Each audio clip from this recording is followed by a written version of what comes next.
প্রিয় দর্শক, আসসালামু আলাইকুম। দর্শক, আপনাদের প্রীতি ও শুভেচ্ছা জানিয়ে শুরু করছি আমাদের আজকের প্রতিবেদন। তো দর্শক, দেখতেই পাচ্ছেন আমাদের সামনে কাপু দাঁড়িয়ে আছে। তো আমরা তার জীবনের গল্পটা শুনবো। আপু, আসসালামু আলাইকুম। তো আপু কেমন আছেন? তো আপনার নাম কি? শর্মিলা আপা। তো শর্মিলা আপা এর আগে তো ইউটিউবে আসছিলেন? আচ্ছা, এই প্রথম আসছেন। তো শর্মিলা আপা মানে কয় ভাই বোন একটু বলেন তো? এক মার এক মেয়ে। আচ্ছা, তো শর্মিলা আপা এটা কি আপনার বাচ্চা নাকি অন্য কারো? এটা আপনার বাচ্চা। আচ্ছা, তো বাচ্চার বাবা কোথায়? 3 মাসের পেটে রেখে মানে আপনার স্বামী চলে গেছে। তো স্বামী কেন গেল? স্বামী ভালো না, গাঁজা মদ খেত।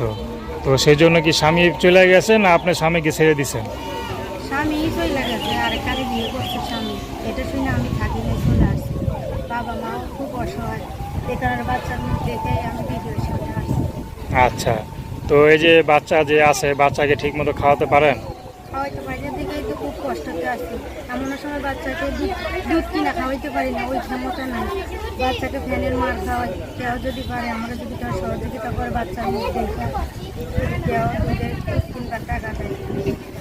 আচ্ছা, তো কে যদি সহযোগিতা করে তাহলে তো বাচ্চাকে দুধ কিনা খাওয়াবেন। তো বাচ্চাকে কখন আগে পরে দুধ কিনা খাওয়ান নাই? না না, আচ্ছা, তো কি খাওয়ান বাচ্চাকে, কি খাওয়ান? বাচ্চাকে ফ্যানের ভাতের মার খাওয়াই, কোনো সময় ভাত ফসলে খাওয়াই। আচ্ছা, মানে ভাত খাওয়ান, ভাতের মার খাওয়ান। তো এই যে আপনি মা হয়ে আপনার কাছে কতটুকু খারাপ লাগে? খুবই খারাপ লাগে।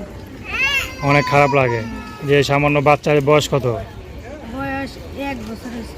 1 বছর হয়েছে। তো এর মধ্যে কখনো মানে এক্সট্রা যে খাবার খাওয়াইতে হয়, দুধ টুধ খাওয়ায় যে বাচ্চাদের, বা অনেক তো ভিটামিনের অনেক কিছু খাওয়ায়, তো সেসব কিছু খাওয়াইতে পারেন না? না না, খাওয়াইতে পারিনি।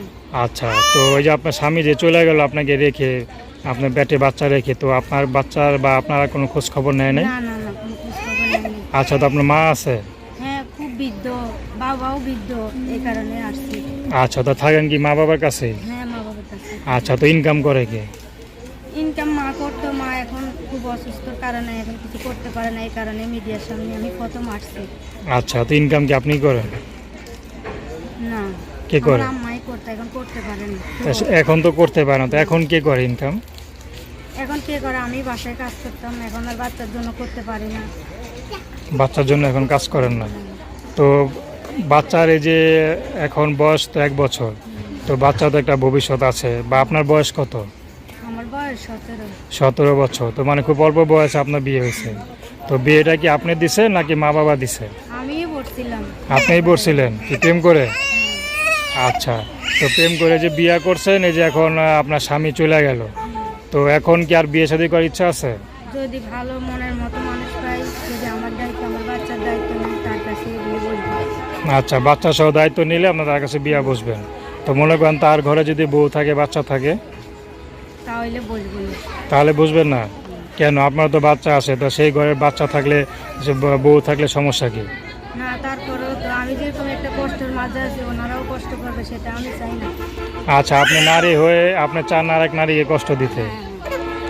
আমি তো এখন বিবাহিত, ঠিক আছে? যদি উনিও বিবাহিত হয়, ওনার স্ত্রী মারা যায়, তাহলে আমি বিয়ে বসবো।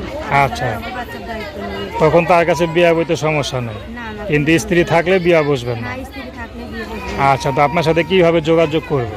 আমার সাথে ফোনের মাধ্যমে যোগাযোগ করবে। আচ্ছা, এই নাম্বারে ফোন দিলে আপনাকে পাওয়া যাবে? আচ্ছা, তো দর্শক, আজকে এই পর্যন্তই। আল্লাহ হাফেজ।